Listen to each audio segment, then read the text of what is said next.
Welcome back to Wild High Life. Today we're going to talk about headlights. This is a 1995 Jeep. Notice the beautiful clarity on the headlights. That's because the headlights made out of glass. In the old days, they made the headlights out of glass. This is a 2002 Dodge. Notice the cool ellipsoidal shape. You can't really do that with glass very easily, so maybe that's why they switched to plastic. But you'll notice that this plastic has got kind of a film on it. It's a result of years of UV light hitting that plastic and degrading it.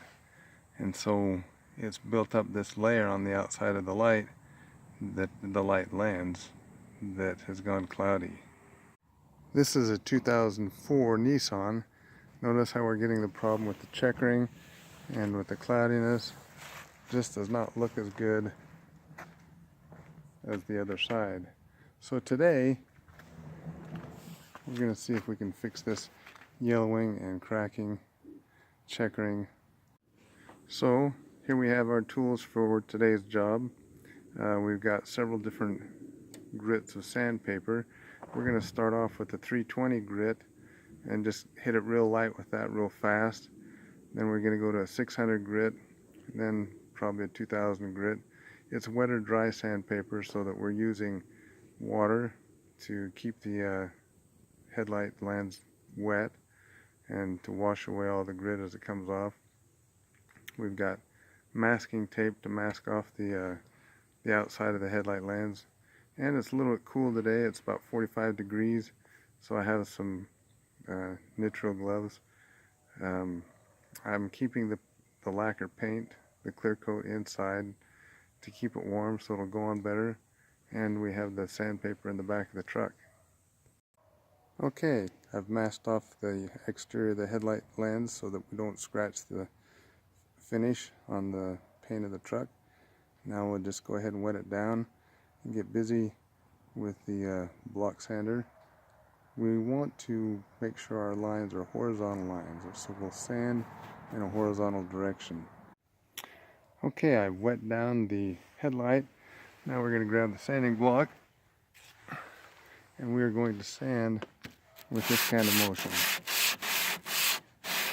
That way we can have horizontal lines that'll grab a hold of the paint, will drip less likely to drip, and we'll polish by keeping all of our strokes horizontal. Okay, I've finished with 320 grit sandpaper.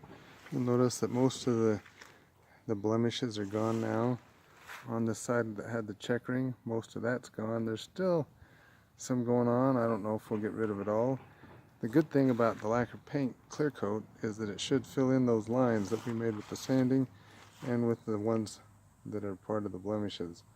Now we'll move on to the 400 grit, and we'll move to the 600 grit, and then we'll probably go to the 2000 and 3200 grit.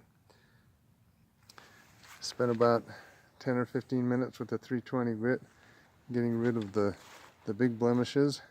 Now the purpose is to polish, and I emphasize again, always keep your sanding lines in the same direction. That way the finer grits will polish what came before.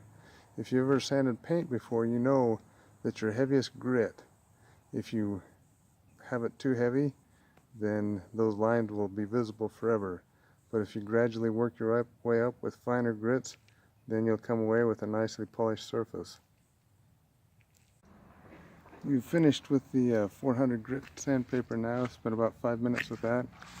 Now we'll move up to the 600 grit. At this point, again, we're just polishing, making those lines made by the 320 grit to disappear more or less into finer and finer lines so that everything has the same orientation.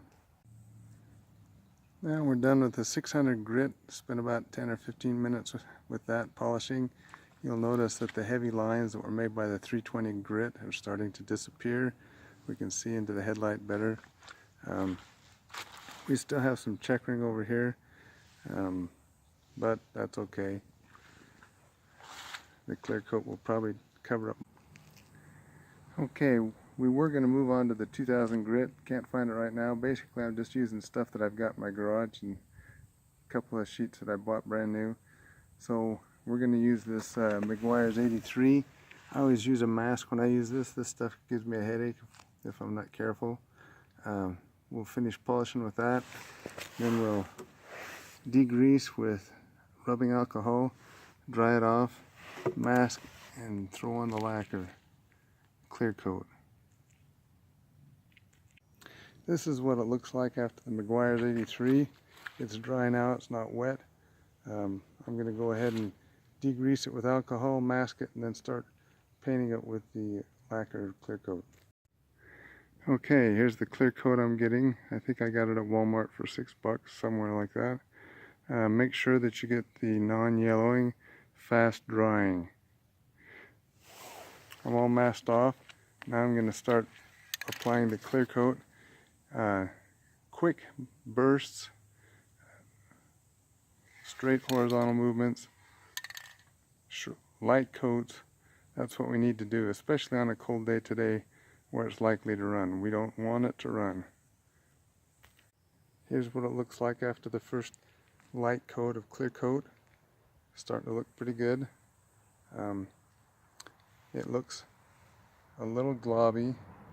It doesn't have quite enough to merge together and lay down smooth, but another couple of coats and it'll be looking great. We'll be done. Well, the storm moved in. I tried to rush it and put the clear coat on thick on the third application, but it sagged, and on the bottom there I wiped it off with one of those blue paper towels. That little bit of sag, or that little bit of rub off, will be a lot easier to sand out and reapply the paint than trying to sand out those sags. There's snow on the bottom of this. Hard to tell, exactly how it dried and stuff, but no problem. When it gets better weather, I can sand it and reapply the clear coat. Anyway, it looks a heck of a lot better than it did before. I'll have to post an update for after I get it completely finished, but it's looking pretty good now.